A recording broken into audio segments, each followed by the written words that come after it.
Okay, today is an exciting day for me. It's an exciting day for our church, I believe.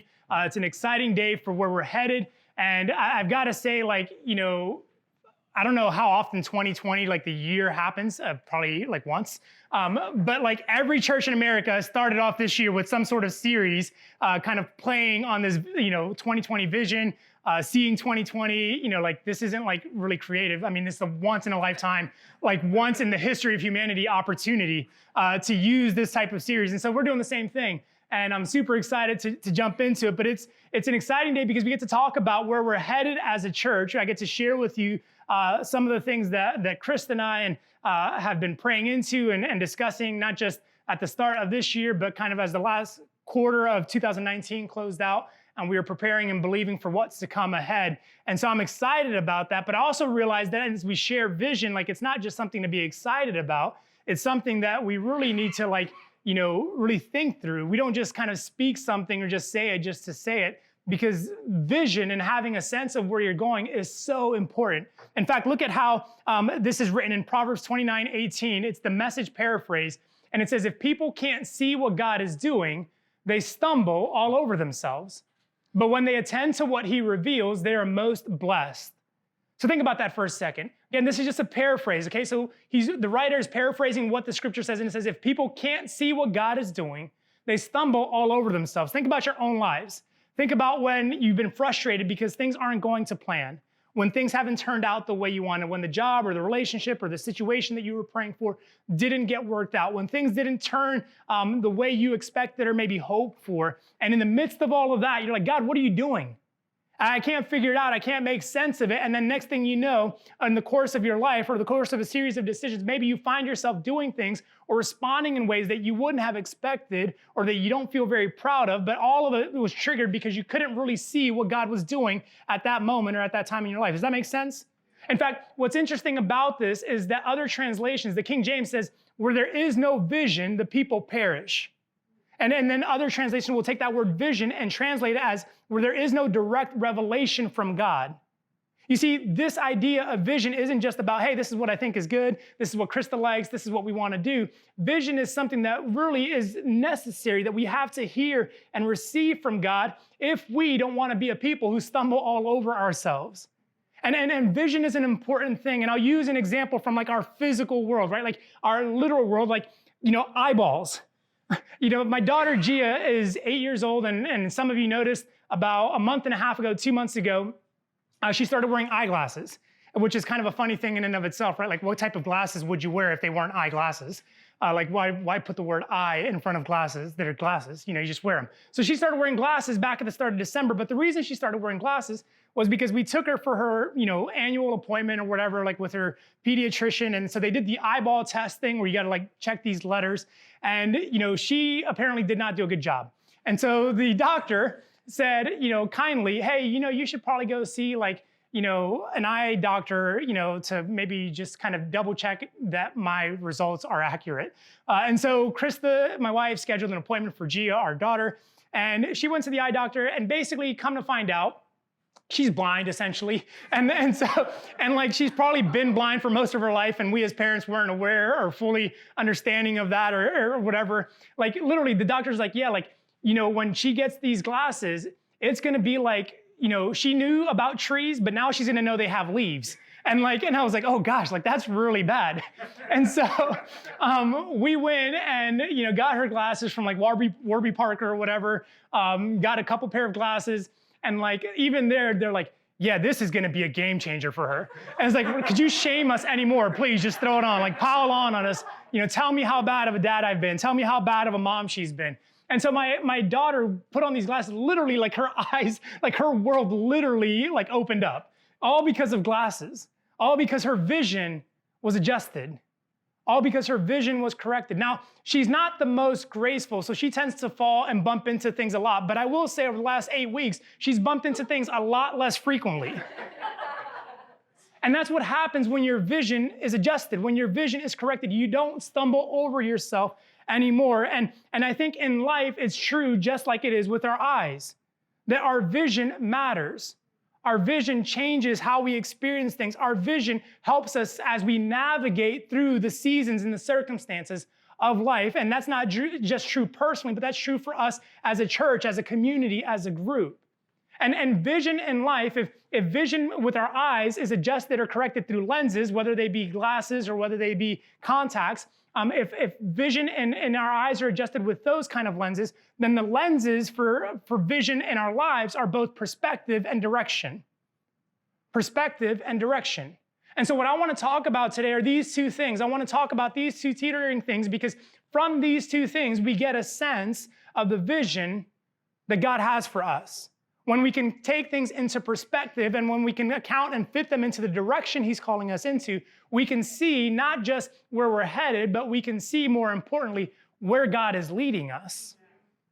And when we rally around where God is leading us, we thrive, we prosper, we move forward, we grow, we strengthen, and we experience the fruitfulness that God has always intended for His people. Not just Meta Church, but God's people, you, those of us who have given our lives to Jesus.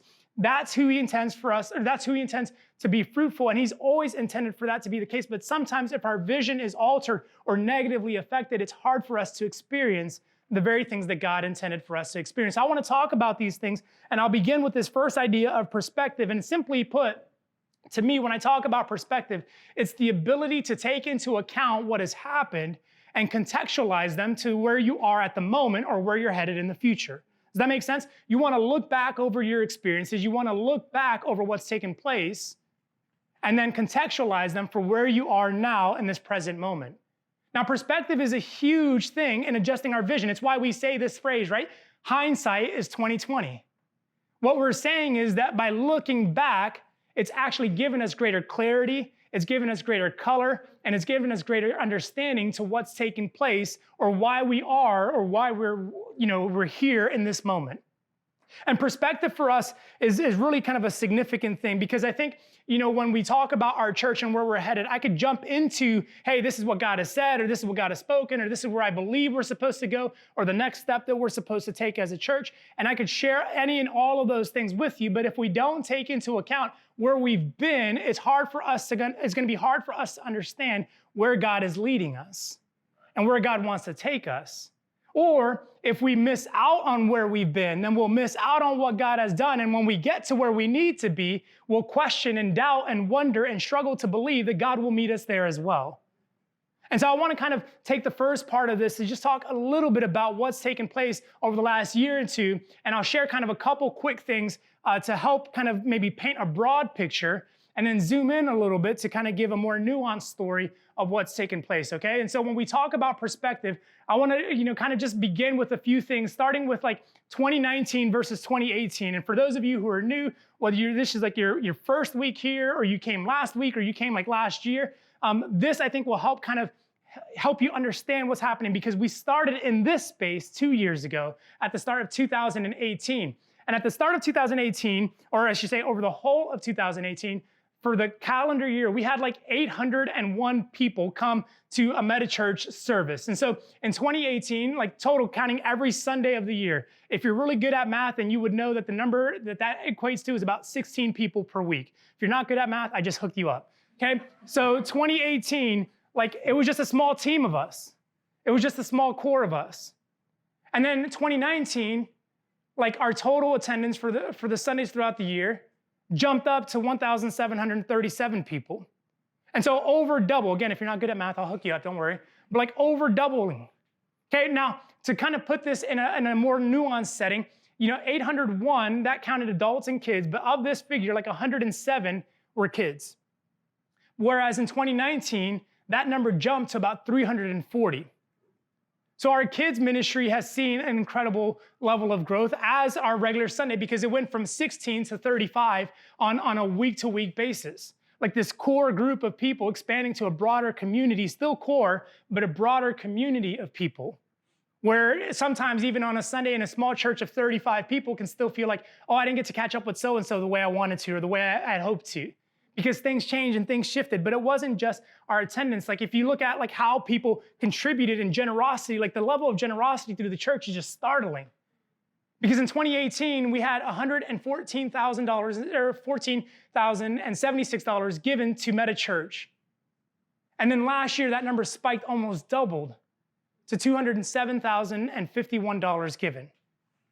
And again, you can say, okay, well, what's the numbers? What does that mean? Here's what this communicates is that people aren't just showing up to be here. People are investing and saying, I believe in what's happening here, and I'm committed to financially investing and supporting this thing because I believe not just in the church mission, I believe not just in like the cool gathering, but I believe in the potential that MetaChurch represents for this neighborhood, for this city, and for the world. And so I will put my money behind it, not because someone made me, not because someone twisted my arm, not because someone forced me into it or guilted me into it, but because I see how God is at work and I'm committed to being a part of making this thing happen. And then you go beyond the generosity side of it and you look at serving, you look at how people were involved. In 2018, we had a total number of 301 people, 301 adults serving and volunteering. And then that number spiked in 2019 to 699 people. Now, again, this may not seem like, on the surface it's just a number, but what we have to remember is that every number represents a person. And every person represents a story, represents transformation, represents change, represents what God is doing in their lives. So when you take this number and you kind of look at the whole of like our Sunday attendance, okay? This number represents is over 50% of our adult Sunday attendance. Which means basically half of you serve this week and the next half of you are going to serve next week. I mean, that's literally how this church happens. Is because they're a group of volunteers who are committed every single week. Hey, you take off next week, I got you. And then next week, the other group of volunteers say, okay, you take off the following week, I got you. And literally, it's like this alternating thing where like our group or our people are so committed to making this happen. And what's exciting about this is because this is kind of like the numbers and numbers, you have that phrase like numbers don't lie, right? But numbers actually don't tell the whole story. Numbers can lie, especially if you're really good at them. But numbers don't tell the whole story. That's the bigger point here. Because the story of MetaChurch is not a story about numbers. There are other churches, there are other communities with, quote, better numbers. The story of MetaChurch is a story about change. The story of MetaChurch is a story about transformation. The story of MetaChurch is a story in which people are saying, hey, I want to be involved, not because someone made me, but because I feel God moving and connecting and changing who I become when I'm involved with this group of people, with this community, with this church, and in this way. And 2019 for us was a year of foundations. 2019 for us as a church was a year where we told our team, if you were a part of it in 2018, you said, hey, this is going to be kind of like our quote unquote practice where we're deepening our roots, we're strengthening our teams, we're building our community, and we're kind of laying the pillars and the groundwork for who we become because this is critical. Yes, these numbers matter, but listen, we've got to deepen and strengthen because we're going to be in this for the long run. We're not interested in kind of like a flash in the pan, looks good on Instagram, and then 3 years from now, what happened? We're here for the next 10, 20, 30 plus years. And so we're building with that in mind. And so 2019 was a crucial year for us as a church because we felt like, my wife and I, Chris and I felt like as leaders, we want to deepen the relationships, not just with one another, but people's relationships with Christ, with people's relationships with Jesus. We want to help people live with great faith. We want to help people hear the voice of God in their lives. We want to help people know where God is leading them, and it's not because I manipulated them into going there. And so 2019 was that year for us. It was that year of deepening. It was that year of strengthening. And it was a year of kind of forging a path, pioneering a way, because listen, in years to come, people will follow the path that we've created. And so 2019 was our way of kind of moving stuff out of the way, creating a clear and distinguished path so that when people come, they can say, I know the way forward. I may not have vision just yet, but I know if I follow on this path, I know God will lead me to the place where I'm supposed to be. I know God will take me exactly where I'm supposed to be, and I'll arrive there when I need to, not when I'm told I should have been there. And so 2019 was that for us. And the funny thing is that all of this, establishing this foundation, kind of building this from the ground up and solidifying the base, actually was something that I was reminded of a few months ago, reading an article about the new One Vanderbilt Tower on 42nd Street. And so I'll show you a picture of this. It's this tower here. You may not see it, or you may not recognize it, but Grand Central Terminal is just down here. So if you walk on 42nd Street, there's that new construction that's going up. And if you've missed it, get glasses But like, it's this huge building. It's like the entire block. And so essentially it's a half city block. It's on 42nd Street between 3rd Avenue and Vanderbilt Avenue, and then between 42nd and 43rd. And it's this huge thing. But the reason what reminded me of this is because a few months ago, I was reading an article about this. And the whole story of this is fascinating. So I'll give you kind of a brief history. And if you don't walk away with anything about Jesus, you will walk away with a timeline of how this building came to be. And so here's what happened. This building is set to open in August, September of this year, 2020. But the developers of this building started acquiring properties on that block as early as 2001 and 2002. One by one, they had to try to accrue and acquire these individual buildings that occupied the territory where this building is now being set. And so 2001, 2002, the developers started kind of negotiating, bidding on, acquiring, and it took all the way till 2012 before they had acquired all of the properties on that block. 10 years to acquire everything they needed. And then in 2014 was when they first submitted their proposal to the city about the building, about the construction plans, about how this edifice would actually not just be a pretty thing in the sky, but actually improve the quality of life for the people on the ground via transportation mechanisms and different things that they would implement so that people could better experience New York City. So they submitted those proposals in 2014. The fall of 2015 is when they were able to start demolishing and tearing down all the existing structures on that piece of property.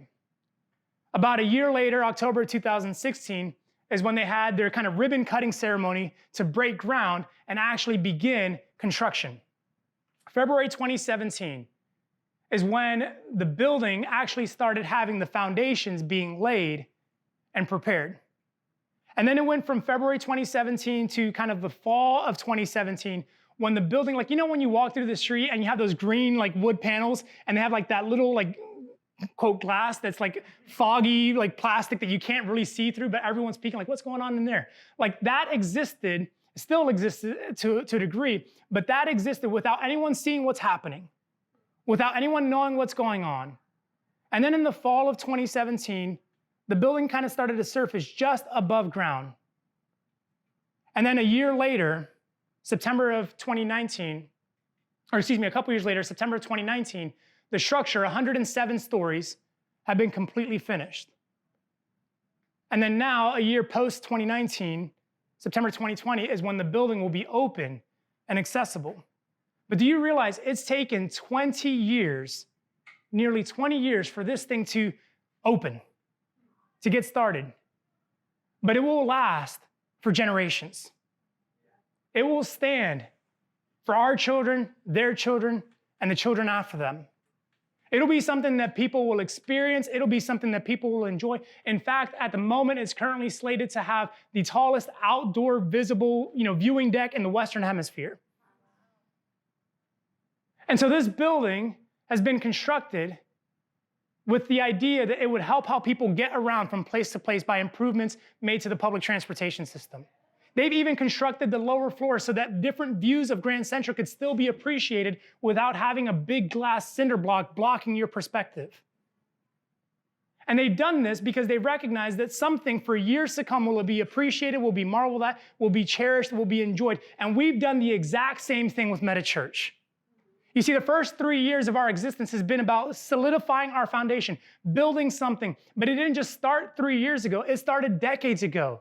It started when I was a 15-year-old kid and God said, Ricky, I'm calling you into vocational ministry. And then as a college freshman, he said, Ricky, I'm calling you back to New York to start a church one day in August of 2004, 15 years ago. And he said, this is where I'm leading you. This is where I'm taking you. And he crossed my path with my wife. And here's the funny thing. I can tell my story, but I'm curious to know, what was God doing in your life 15 years ago? What relationships was he connecting? What opportunities was he providing? What bridges was he building so that one day, somehow, some way, you would be here for this moment today? What was it that God was doing in your life? Some of you are babies. You were probably like in kindergarten 15 years ago. Like some of you might not have even been born. I don't know. But like this is the crazy thing is that God has been at work in and through your life for this moment, for this time. They were busy acquiring properties, and God was busy acquiring resources and character and skill and talent and opportunity and jobs and relationships and networks and positioning you in such a way so that when you showed up for this moment today, God could say, I've appointed you to this and I've called you into it. And now it's time for us to kind of surface and come above the ground. And we've been literally, physically, literally, metaphorically operating underground for 3 years. And God's saying, Meta Church, it's time to rise up. It's time to surface. It's time to come above the ground. Yes, we've done a lot of incredible things. Yes, we've been involved in community service stuff. The numbers don't talk about the free haircuts that we showed or shared, how we provided something like 261 free haircuts for senior citizens and children. And even a New York State senator recently just got his haircut when he heard about what we're doing. And so he showed up to see a part of it. So we paid for him to get a haircut. And so all these different things that we've been a part of, the things that have been taking place in your life, that's all perspective. And that perspective helps shape the direction for where we're headed. Because where we're headed is exciting. Where we're headed is incredible. Where we're going up till now, like I said, we've operated underground, but the thing that Chris and I believe and the thing that we've sensed over the last few months is that 2020 is the year where we surface. It's the year where we pop up, not in a braggadocious way, not in a way where we pat ourselves on the back and say, look at us, we're so cool, we're so trendy, everyone wear the newest fashion so that we can fit in or look the best. It's not about that. It's about God elevating us because through us, he wants to elevate himself. It's not about me. It's not about Krista. It's not about any one person in this room. It's not even about a cool logo or anything like that. It's about the fact that God wants to use us and he's positioned us to step into something that's far greater and far more incredible than any of us could ever expect. And he's doing it not so that we get the glory or we get the benefit, but so that he gets the glory. And the benefit to us is not that someone recognizes us on the street as someone important, but the benefit to us is that we get to participate in the glory with God. And I was reminded of this a few months ago. I actually shared this scripture in a different sermon at the start of our Make Room series. But in 2 Kings chapter 19, a promise that God spoke to me, and literally right here in my Bible, it was a video message, so you may not have seen it, but right here in my Bible, it says this: prophetic message from Meta Church spoken to me on July 7th, 2018. 2 Kings chapter 19, verse 29 says this: Then Isaiah said to Hezekiah, here's the proof that what I say is true. This year, you will eat only what grows up by itself. That's the first year. And then the next year, the second year, you will eat what springs up from that. But in the third year, you will plant crops and you will harvest them. And you will tend vineyards and you will eat their fruit. Verse 30 says this: and you who are left in Judah, those of you, let's just say those of you who are here in New York City, who've escaped the ravages of the siege, you will put roots down in your own soil and you will grow up. What did I say we're doing? We're surfacing. We're coming above ground. We're growing up. And you will flourish. Verse 31, for a remnant of my people will spread out from Jerusalem, a group of survivors from Mount Zion, and the passionate commitment of the Lord of heaven's armies will make this happen. Now I want to go back to verse 30 because it says, you will grow up and you will flourish. So many of us have already begun to flourish as we've started to discover and see who God is calling us to be, how God is at work in our lives, what he's doing, the transformation that has taken place, and you feel like you're a night and day different person. And again, it's not because of Meta. Meta is simply the vehicle through which God wants to communicate and connect with you. And so God has used this in a way in your life to transform who you are and who you're becoming. And your friends back home, your family members, when they see you, when they talk with you, like, you're a different person. You're not the same anymore. Something's different about you. I can't figure out what, I can't figure out why, but I can sense it. You are different than the person I grew up with, or you are different than the person I used to know, or you are different than the person you were 6 months ago when we were roommates. Like, that's what God has been doing in you. You've been growing up and you've been flourishing. And as a church, he's calling us to do the same thing. It's time to grow up and to flourish. And I will say, yes, we've flourished. Yes, we've thrived in the situation and in the context in which we've been in. But God is saying it's time to step out, Meta Church. It's time to move forward. It's time to plant and reap and enjoy the benefits of the work that's been invested and sown into this so far. And it's time to cherish those things.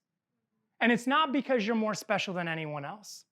It's not because you're more favored than anything else. It's not because you've got it all together. It's not because you have X, Y, Z, or you don't have this, or I feel sorry for you. God said it's simply because my passionate commitment to you is going to make this happen.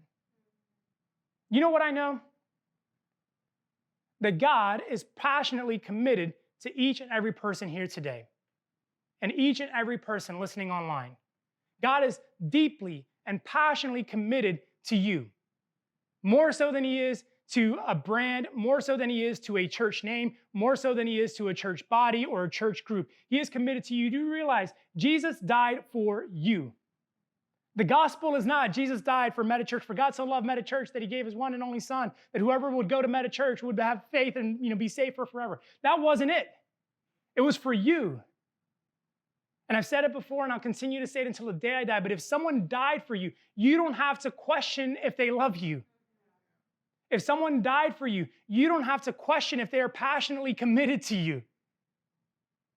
Jesus demonstrated that he's committed to you. And here's what I believe, that if God is deeply and passionately committed to each and every one of you, and he's deeply and passionately committed to me, then us together, a group of people that God is deeply and passionately committed to, God will make them rise up. God will grow them up. God will make them flourish. God will stand with them, and nothing that comes against them will stop them. Nothing that poses a threat will harm them. Nothing that dangers or settles to impede the way or stop them can get in the way, because God said, I am passionately committed to you, and the Lord of heaven's armies has declared it so.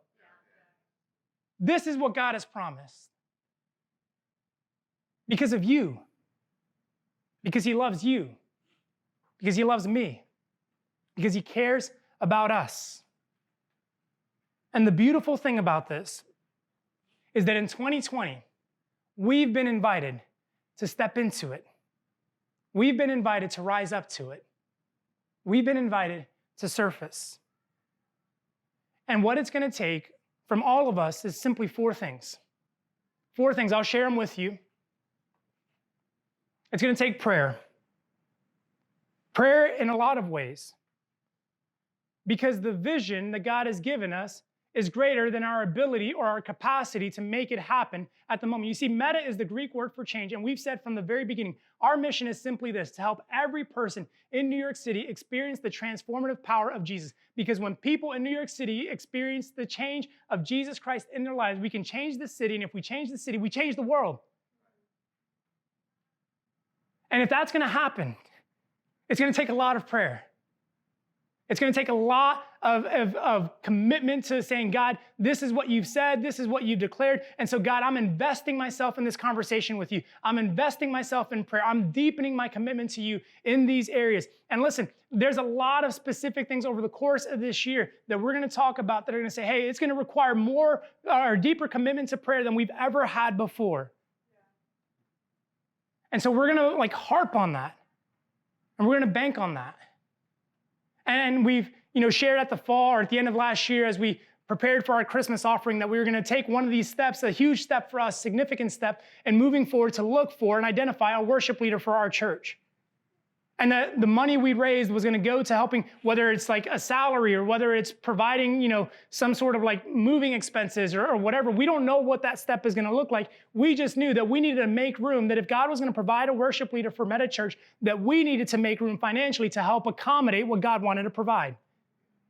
And listen, that's a great thing that we raised the money, but the thing that I would ask above all else is that we pray about this process, because this is not going to be easy. This is not going to be something that just happens overnight. And we need to be diligent and aware of what God is doing and how God is working. And so we want to be sensitive to that. And I can tell you right now that both Chris and I have already started that process and a couple of conversations of hey, we want you to pray about this direction. We want you to pray into whether or not this is a step that God would want you to take. And so we're praying. We're asking other people to pray. And we need you to pray.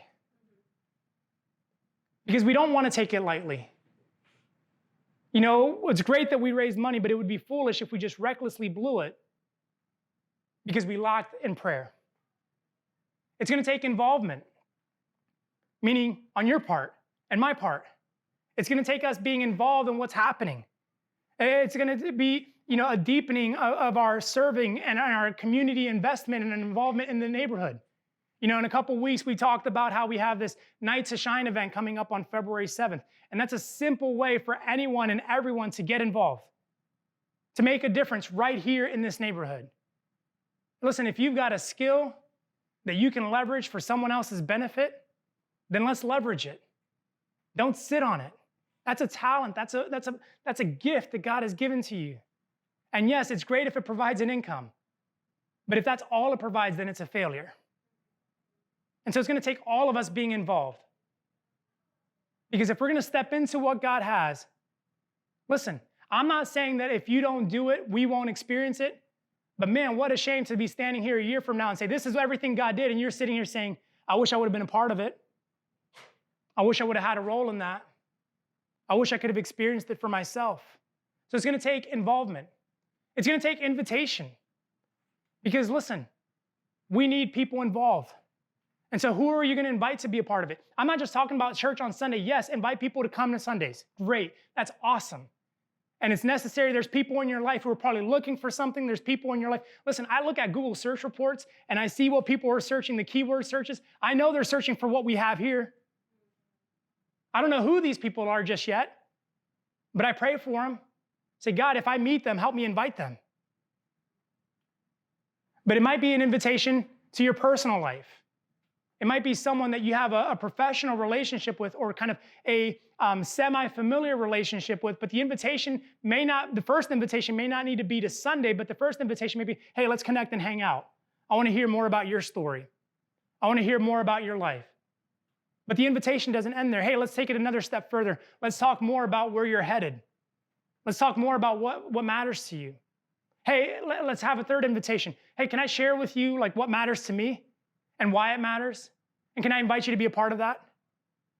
And so I don't know what the invitation needs to look like or for who it needs to look like, but all of us need to be involved in inviting people into this thing, because if God is at work in your life, other people need to see it. Other people want to experience it. And it's going to happen when you invite them in, because people don't want to intrude or go into spaces they've not been invited into. And so we need to invite. And then there's opportunity. And opportunity in a broad sense is that we all have opportunities that are given to us every single day. This morning, I wept over some missed opportunities with my dad. Conversations I wish I had. Phone calls I wish I would have made. And as I sat in this little table at a Starbucks, I vowed to God, I said, God, help me to take advantage and to step into every opportunity you give me this year. God, if this is what it takes, so that I never hold back my words, so that I don't sit on that phone call, so that I don't miss out on that conversation, then sear it into my heart. Because there's some opportunities, God, that I've missed in the past, but man, I know I'll miss some in the future, but I don't want to deliberately miss out on the opportunities that are before me. And I think as we step into this, if you want to have direction, if you want to have vision for 2020, there are going to be some opportunities that present themselves to you both at MetaChurch and around MetaChurch, but then also in your personal lives that are going to require you to seize the opportunity. It might be an opportunity to step in a serving role. It might be an opportunity to step into a financial need. It might be an opportunity to just reach out and say, I'm here, I'm available. How can I help you? How can I encourage you? Who do you need me to be in your life? There might be an opportunity where we say, hey, this is what we're doing. In fact, there is, and I'll share here in just a second, but there's an opportunity where we say, this is what we need as a church. This is what we're doing as a church. And some of you who maybe on your own would say, well, someone else I'm sure will take care of it, need to be the first to raise your hand and say, yep, that's me, that's for me. And if someone else wants this opportunity, they're going to have to fight me for it, because this is what God has called me into. In fact, in a few months, a little over 6 months, we're planning our first ever mission trip as a church for the second week of August.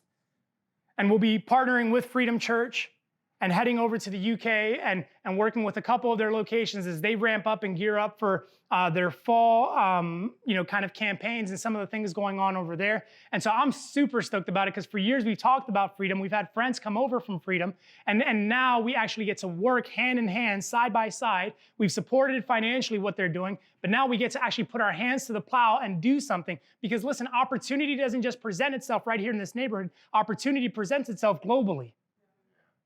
And if we as a church have the opportunity to step into something where it makes a difference on a global scale, then we should, if God is leading us into that, then we should respond in faith. And so in the coming months, the coming weeks, we'll be sharing more about that. But listen, if you're interested, if you're remotely interested, go ahead and write it on your card, and I'll make sure I send you details. And I don't mean for this to be a pitch or whatever. I'll send you information about price, timelines, all that stuff. We'll talk about that elsewhere. But listen, it's an opportunity for our church. And so when opportunities like that arise, the best thing you can do is say, God, here I am. I don't know if this is for me. I don't know if this is what I'm supposed to do, but the first step is to say, I'm available. And when we say I'm available, it's God's responsibility to say, yep, you're the one that's going to go. You're available, okay, now you're able to go. But if we never raise our hands, if we never say, God, here's the opportunity, here am I, then we'll never be privileged to seize the opportunity. You see, 2020 is going to be an incredible year for our church. I believe it. I expect it. And in fact, I think it's going to be the best year we've ever had.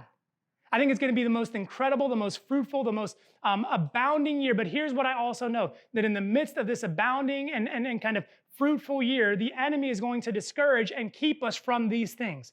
It might be a family circumstance. It might be a work situation. It might be a temptation to run to something else. But whatever Satan can do to keep you and discourage you from being involved or from stepping into these things is what he'll leverage to keep you from seeing 2020 with 2020 vision. And so my prayer and my heart, Meta Church, is that we step forward. See, the foundation has been laid for us. We've worked hard. We've toiled. We've built. We're not just building for the moment, we're building for generations to come. And now, it's time for us to surface, come above ground, and let people know we're here and we're not going anywhere.